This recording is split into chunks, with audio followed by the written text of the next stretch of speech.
నీ ప్రాణార్పణ ప్రేమ నిధి ఎదుటాయే మాత్రము నేను నీకు చూపు ప్రేమ నీ ప్రాణార్పణ ప్రేమ నిధి ఎదుటాయే మాత్రము.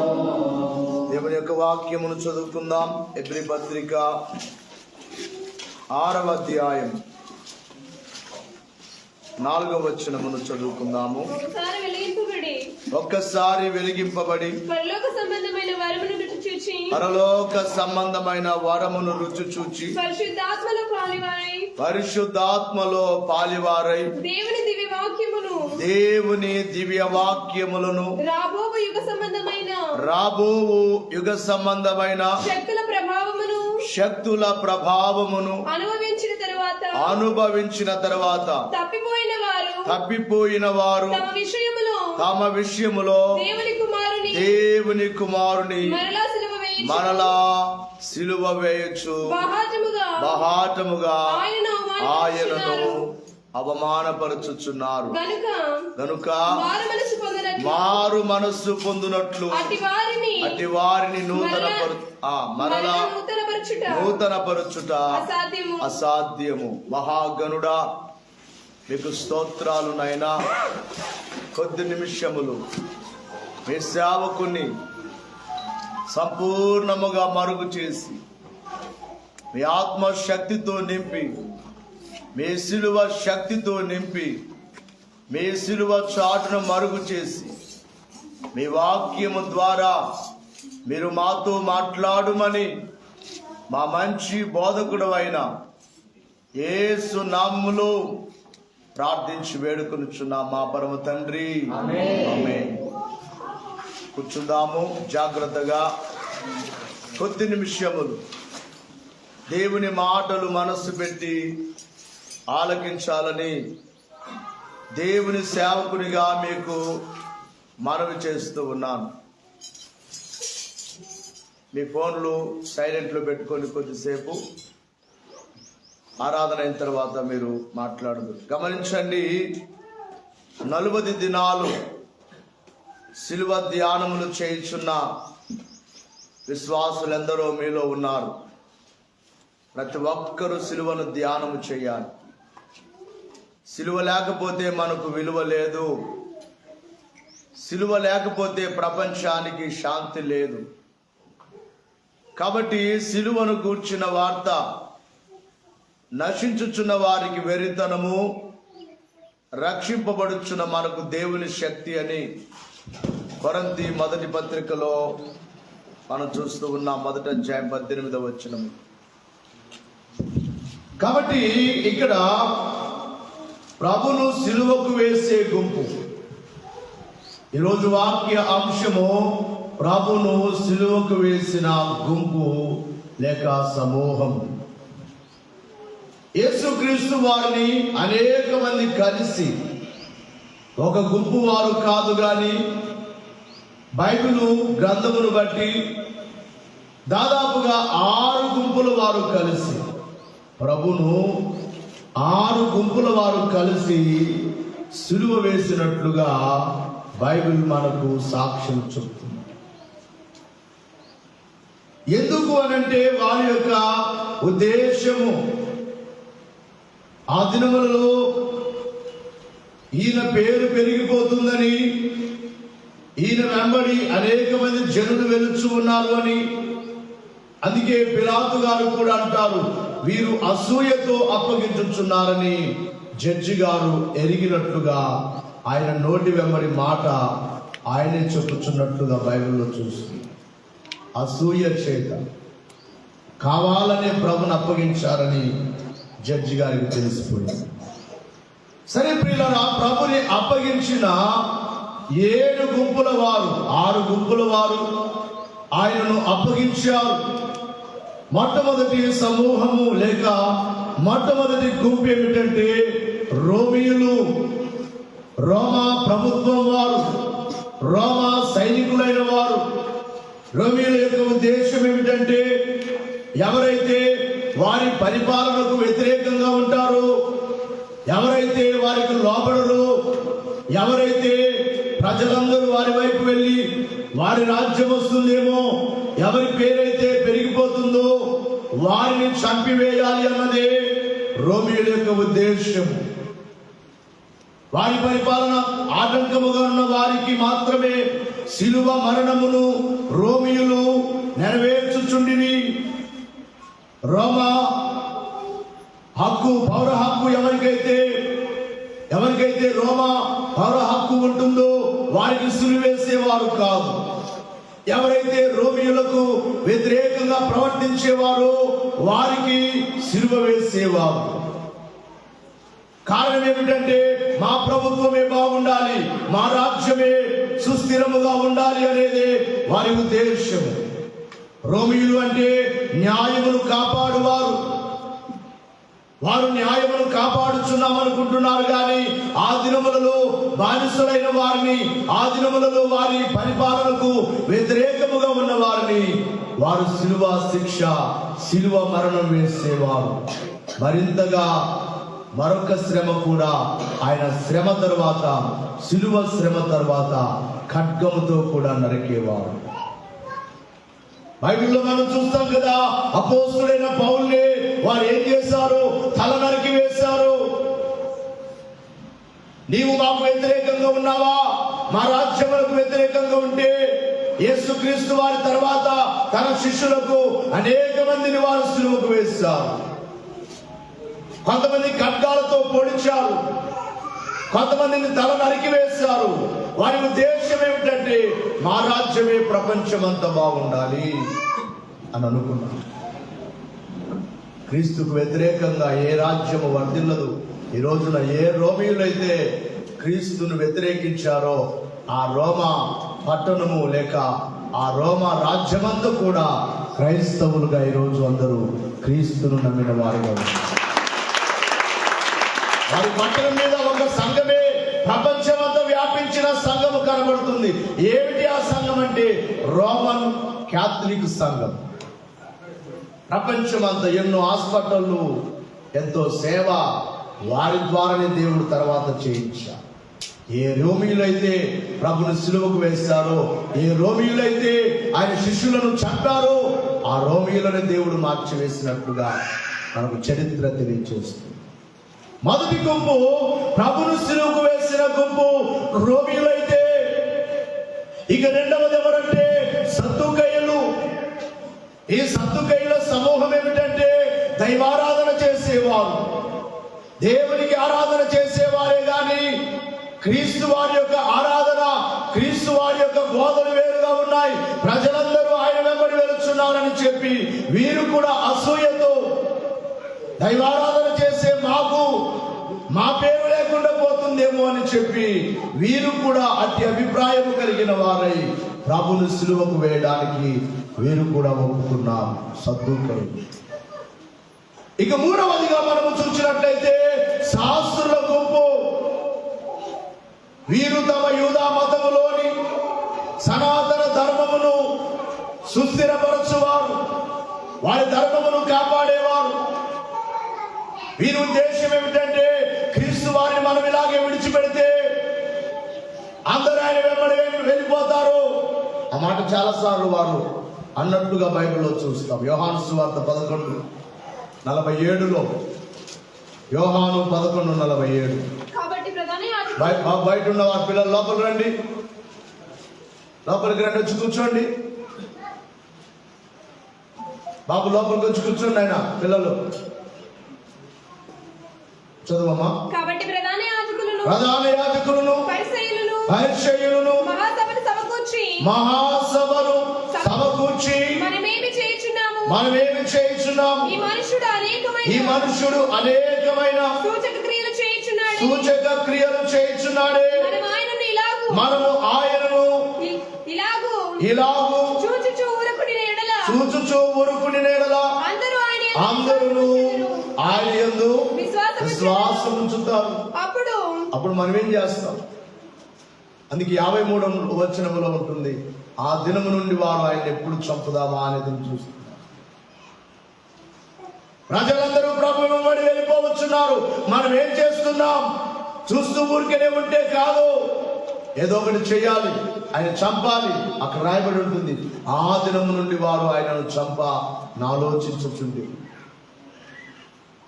మరొక వచనములో కూడా మనము చూసినట్లయితే యోహాను సువార్త 18వ అధ్యాయము 3వ వచనములో, యోహాను సువార్త 18:3, కావున యూదా సైనికులను ప్రధాన యాజకులను పరిసయ్యులను పంపిన బంట్రౌతులు వెంటబెట్టుకొని దివిటీలతోను దీపములతోను ఆయుధములతోను అక్కడికి వచ్చెను. యేసు గమనించాలి, తనకు సంభవింపబోవునవన్నీ ఎరిగిన వాడై వారి యొద్దకు వెళ్ళి, మీరు ఎవరిని వెతుకుచున్నారని ప్రభుని అడుగుతున్నారు. ఇక్కడ పంపించిన వారు ఎవరట? ప్రధాన యాజకులు, పరిసయ్యులు, యూదా సైన్యము అందరూ కలిసి పంపించారు ప్రభుని పట్టుకొని రమ్ము. బాగా వినాలి, జాగ్రత్త. అందరూ కలిసి ప్రభుని పట్టుకొని రమ్మని సైనికులు పంపించారు. అందరూ కలిసే పంపించారు. వీరందరి ఉద్దేశం ఏమిటంటే, ప్రభువును భూమి మీద ఉండకూడదు, యేసును భూమి మీద ఉంచకూడదు, ఏమైనా చంపివేయాలనేది వీరి ఆలోచన. మొదటిగా రోమీయులు, రెండవదిగా సద్దుకయ్యులు, మూడవదిగా పరిసయ్యులు, నాలుగవదిగా శాస్త్రులు. వీరు యూదా మతములోని వీరు కూడా పరిసయ్యులు వారి జాతిని నిలుపువారైతే, ఈ శాస్త్రులు వారి మతమును కాపాడుకునే వారిగా మనకు చరిత్ర తెలియజేస్తుంది. పరిశుద్ధ గ్రంథములో నుండి మత్తయి సువార్త 27:41, మార్కు సువార్త 15 మొదటి వచనం చదవండి. శాస్త్రులను పెద్దలను ప్రధాన యాజకులను కూడా ఆయనను అపహసించి వీడు ఇతరులను రక్షించను, తను తానే రక్షించుకొనలేడు. ఇశ్రాయేలు రాజు కదా, ఇప్పుడు శిలువ మీద నుండి దిగిన ఎడల వాని నమ్ముదుము. విశ్వాసముంచెను.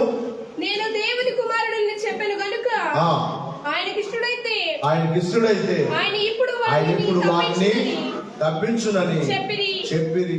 ఇక్కడ ఈ శాస్త్రులు వీరందరూ కలిసి ఆయన ఎగతాళి చేస్తున్నారు, అపహాస్యము చేస్తున్నారు. ఇతరులు రక్షిస్తానన్నాడు కదా, వారు రక్షించుకోమను, దిగిరమ్మను, నమ్ముతాం మేము. ఎంత ఎగతాళి చేస్తున్నారు. 15వ అధ్యాయము మార్కు సువార్త 1వ వచనములో కూడా ఉదయము కాగానే ప్రధాన యాజకులను పెద్దలను శాస్త్రులను మహాసభ వారందరూ కలిసి ఆలోచన చేసి యేసును బంధించి తీసుకొని పోయి పిలాతునకు అప్పగించిరి. ఎవరు?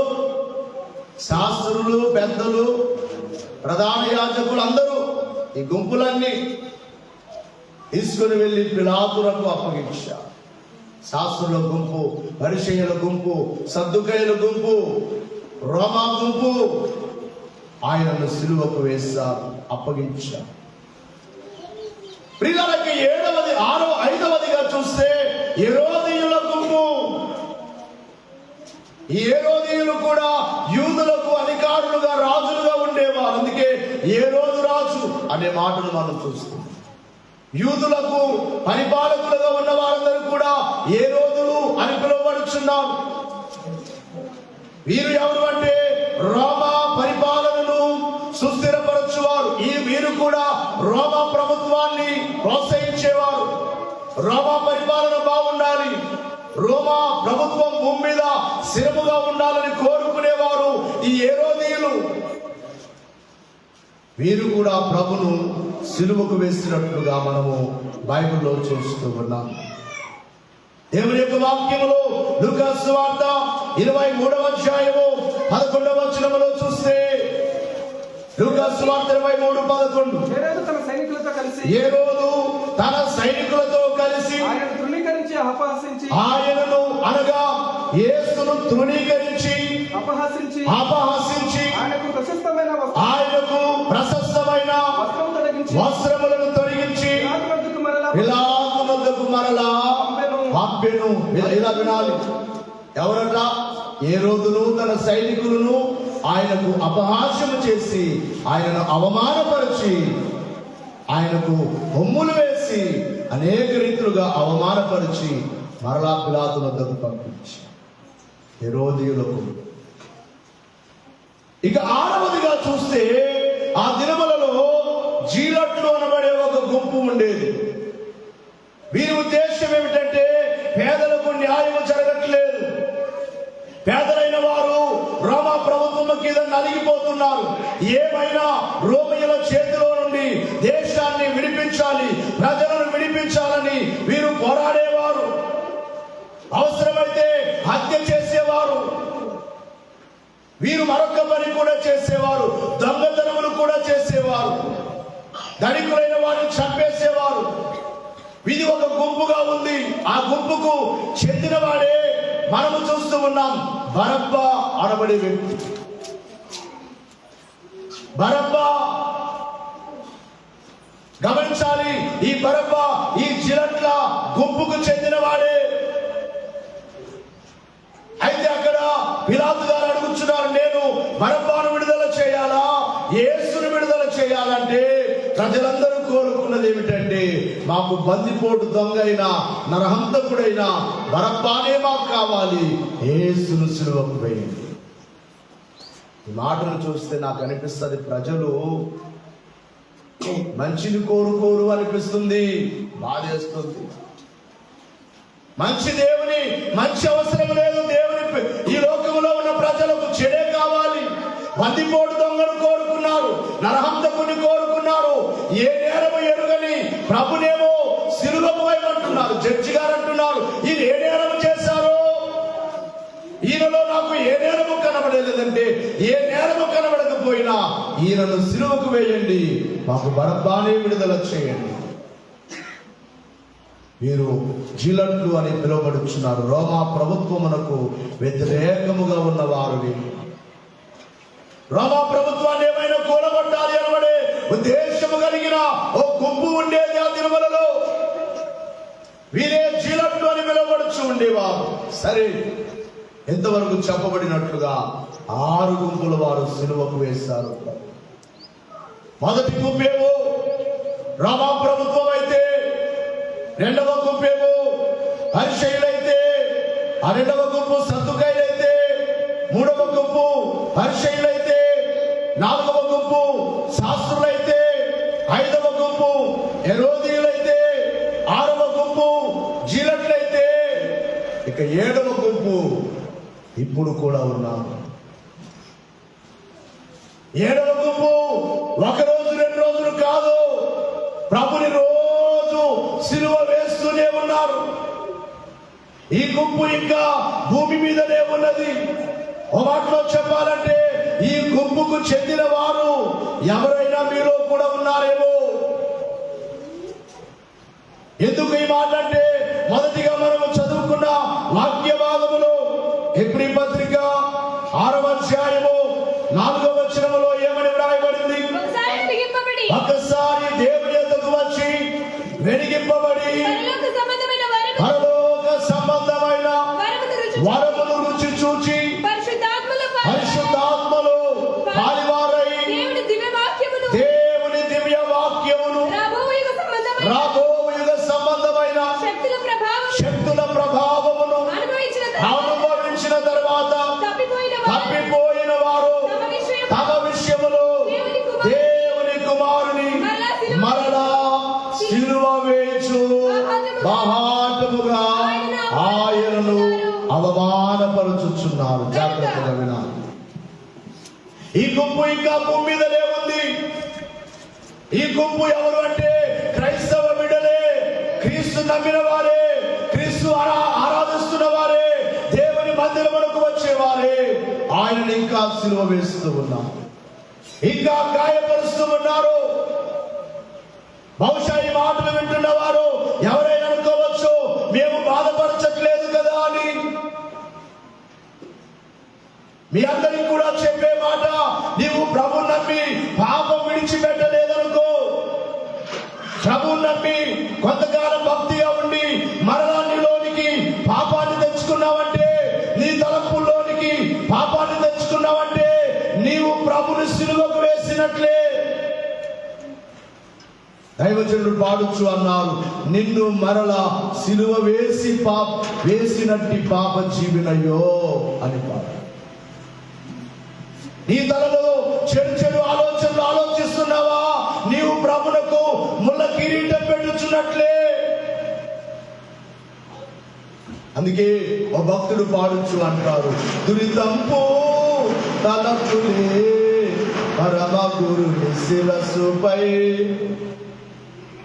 దురితంపు తలపులే పరమ గురుని శిరస్సుపై, నెనరు లేక మొత్తిరయో ముళ్ళ కిరీటమై. నీవింకా దుష్టమైన తలంపులు తలస్తూ ఉంటే నీవు ఆయనకు ముళ్ళ కిరీటం పెడుతున్నట్లే,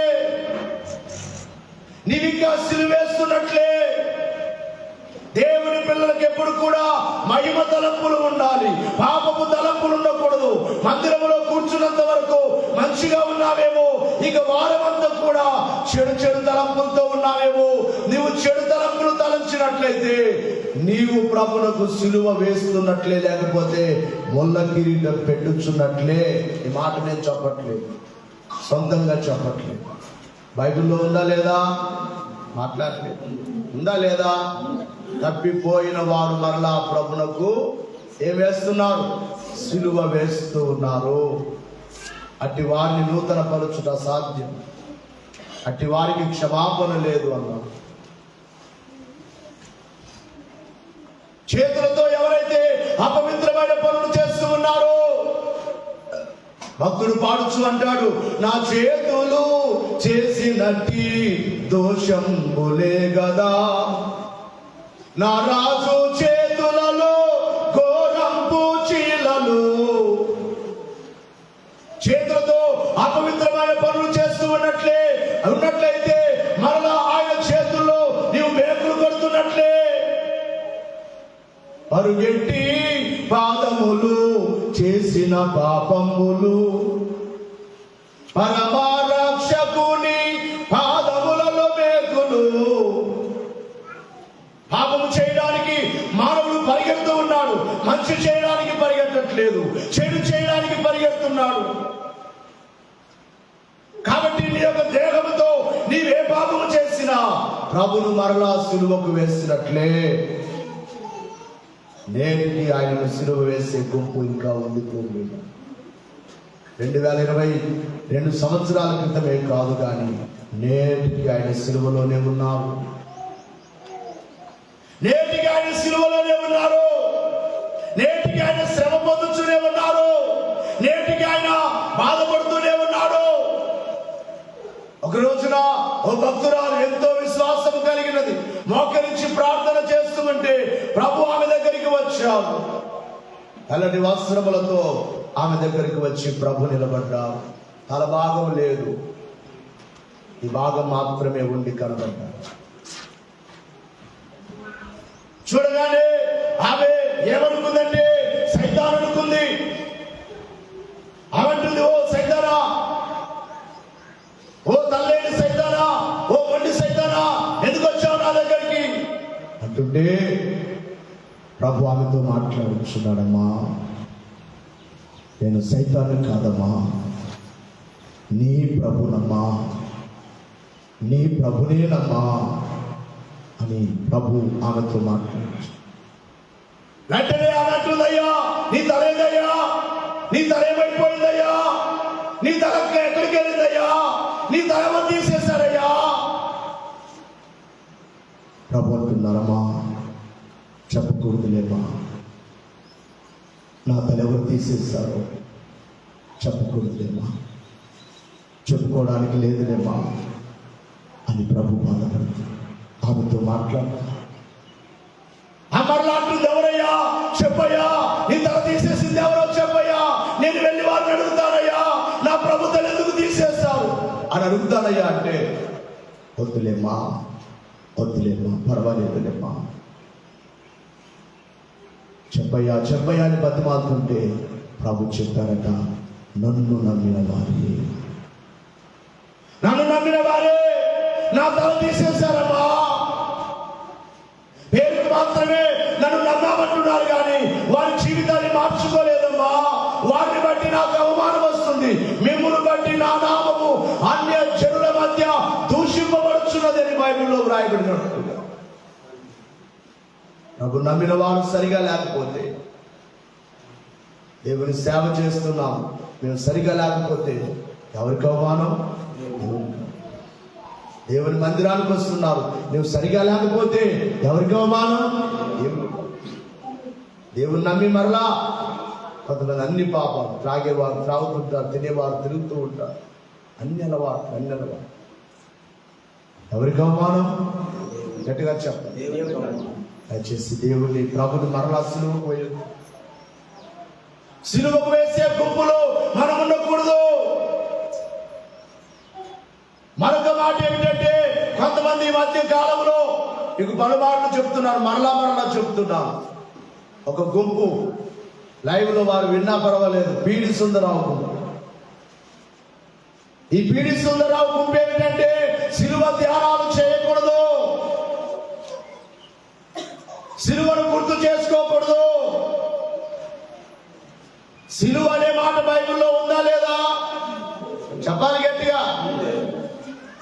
దాని గురించి పౌలు గారు మరొక వచనంలో రాస్తూ అన్నాడు, ఏమని? ఫిలిప్పీ పత్రిక 3వ అధ్యాయం 18వ వచనములో, కొంతమందట క్రీస్తు సిలువకు శత్రువులుగా మారుచున్నారు అన్నారు. చదవండి ఆ మాట. అనేకులు క్రీస్తు సిలువకు శత్రువులుగా మారుచున్నారు, నడుచుకొనుచున్నారు శత్రువులుగా. సిలువ ధ్యానాలు చేయకూడదు, ఆదివారం ఆరాధనకి వెళ్ళకూడదు, మందిరానికి వెళ్ళకూడదు, దేహమే ఆలయం. వారి బోధ. మరి అపోస్తులు ఎందుకు కూడుకున్నారు? అపోస్తులు సహవాసమందును, రొట్టె విరుచుట యందును, ప్రార్థన చేయుట యందును వారు మానక కూడుకున్నారని అపోస్తుల కార్యంలో చూస్తున్నామే. బోధ యందును, రొట్టె విరుచుట యందును, ప్రార్థన చేయుట యందును, సహవాసమందును వారు గడిపినట్లుగా చూస్తున్నామే. సంస్కారం కూడా తీసుకున్నారు. నేను వచ్చే వరకు నా మరణాన్ని జ్ఞాపకం చేసుకోనండి, నేను రాకడ వచ్చేంత వరకు మీరు సంస్కారాన్ని ఆచరించండి ప్రభు చెబితే సంస్కారం కూడా తీసుకుని వారు వద్దు అంటారు. అలాంటి వారు మేము కూడా వస్తున్నారు. చేర్చుకున్నారా? మీరు వారితో పాలిభాగస్తులు అవుతారు. జాగ్రత్త. మీరు కూడా ప్రభుకు శత్రువులు అవుతారు, సిలువకు శత్రువులు అవుతారు, ప్రభుని బాధ పెట్టిన వారు అవుతారు, మరలా సిలువ వేసిన వారు అవుతారు. మమ్మునే వారు అబద్ధ బోధకులు అంటున్నారట. బైబిల్లో లేదు చెప్తే అబద్ధ బోధకులమే. మరొక మాట, స్వస్థతలు లేవు. ఎవరితో చెప్పుకుంటే నమ్ముతారేమో. నేను ఎలా నమ్మను? నేను నమ్మను గాక నమ్మను. ఎందుకు నమ్మరయ్యా అని ఎవరైనా అడిగితే, 2001లో నేను చనిపోవలసిన వాడును, నా తల్లిదండ్రులు నన్ను విడిచిపెట్టారు. ఆ దినమున వాడు చస్తే చావునిలే, ఆ దేవుని విడిచిపెట్టమంటే విడిచిపెట్టట్లేదని మా తల్లిదండ్రులు నన్ను విడిచిపెట్టేస్తారు. అందరూ నన్ను విడిచిపెట్టినప్పుడు నేను వెళ్ళి దేవుని యొక్క సన్నిధిలో, అక్కడ మా అత్తవారి ఇంటి దగ్గర నుంచి అక్కడ శాలకు వెళుతూ ప్రార్థన చేసుకుంటూ ఒక రాత్రి ఒక గదిలో మోకరించి ప్రార్థన చేస్తూ ఉండగా సాక్షాత్తు నా ప్రభు నాతో మాట్లాడి ఆ రాత్రే నాకు స్వస్థతనిచ్చారు. ఆ రాత్రే ప్రభు నన్ను బాగు చేశారు. ఆ రోజు నుంచి నేను హాస్పిటల్కు వెళ్ళలేదు, మందులు వాడలేదు. నేటికి సజీవంగా ఉన్నాను. నేను ఎవడైనా నా దగ్గరికి వచ్చి ఒక్కడు కాదు, ఇద్దరు కాదు, 1000 మంది వచ్చి చెప్పినా నేను నమ్మను గాక నమ్మను. ఎందుకంటే స్వస్థతలు లేవంటే నేను నమ్మను. కారణం ఏంటంటే స్వస్థత పొంది జీవించుచున్న వాడని నేను. చెప్పకూడదా? అలాంటి వాడు నేను చెప్తున్నాను, వచ్చి మోకరించండి నాతో పాటు. నేను గంట సేపు మోకరిస్తా, 3 గంటలు మోకరిస్తా, మోకరించండి అంటే మోకరించారా క్యాండిడేట్లు? భక్తి లేదు. దయచేసి చాలా బాధేస్తుంది నాకు. మన సేవను గురించి కూడా అసలు మనం భోజనాలు పెట్టట్లేదని ప్రచారం చేస్తున్నారు. ఎంత అన్యాయం ఆ మాట. ఇంత సేవ చూస్తున్నారు, ఎన్ని ఇబ్బందులు పడుతున్నామో తెలుసా? ఎంతగా బాధపడుతున్నామో తెలుసా? కొన్నిసార్లు మన విశ్వాసుల దగ్గరే అవసరానికి అడిగి మరలా వారికి ఇస్తూ, ఎక్కువ సొమ్ము అవసరమైతే వారి దగ్గర ఇప్పించుకొని మరలా ఇస్తున్నాం. ఒకేసారి అంత రాదు కదా. అప్పులు చేసి వడ్డీలు కట్టి మన కానుకల పండుగలో కానుకొస్తే దాదాపుగా 14,000 రూపాయలు వడ్డీ కట్టాం. అంత వచ్చినక ఏం చేయాలి? ఇంత సేవ, శక్తికి మించిన సేవ ఉంది. ఆ సేవ జరగాలంటే కొంత అప్పు చేయవలసి వస్తుంది. మేము తినడానికి అప్పు అవసరం లేదు, సమృద్ధిగా ఉంది. నేను నా పిల్లలు ఎంతమంది తిన్నా తరగనంతగా ఉంది, తినేక అప్పు అవసరం లేదు. ఇంత సేవ జరుగుతుంది కాబట్టి కొంత అప్పు చేయవలసి వచ్చింది. కాబట్టి విశ్వాసులారా, ప్రభువుకు సిలువ వేసే వారిగా ఎవ్వరూ ఉండవద్దు. మీ ఇళ్ళకు కూడా వారు వస్తున్నారు, మీ ఇళ్ళకు కూడా వారు వస్తారు. అలాంటి వారు మాటలు నమ్మొద్దు. నమ్మారా? కడవరి దినాల్లో ఉన్నాం. అనేక మంది వచ్చి ఏర్పరచబడిన వారిని సహితం మోసపరిచి వారు మరల లోకంలోనికి తీసుకుని వెళ్తారు.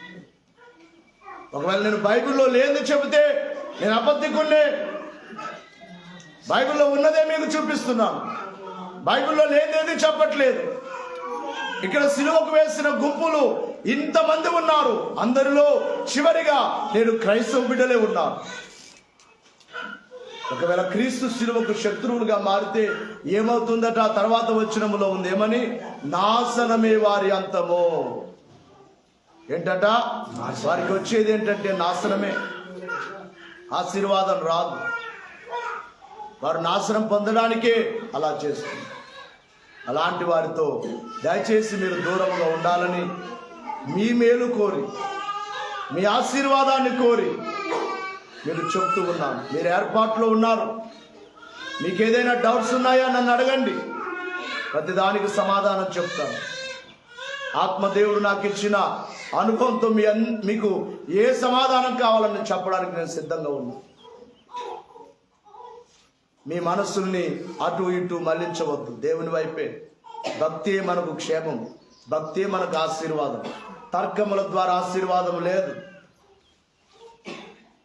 నాకు అది తెలిసి ఇది తెలుసు అంటారు. అది తెలిసి దేవుని సన్నిధికి రాని వారు ఆరాధనలో పాల్గొరు. వారు ఆరాధన చేయకూడదు అంటారు. అలాంటి వారు నిజంగా అన్ని పాటించాలి కదా. 10 ఆజ్ఞల్లో ఒక ఆజ్ఞ ఏంటి? విశ్రాంతి దినమును పరిశుద్ధంగా ఆచరించాలి.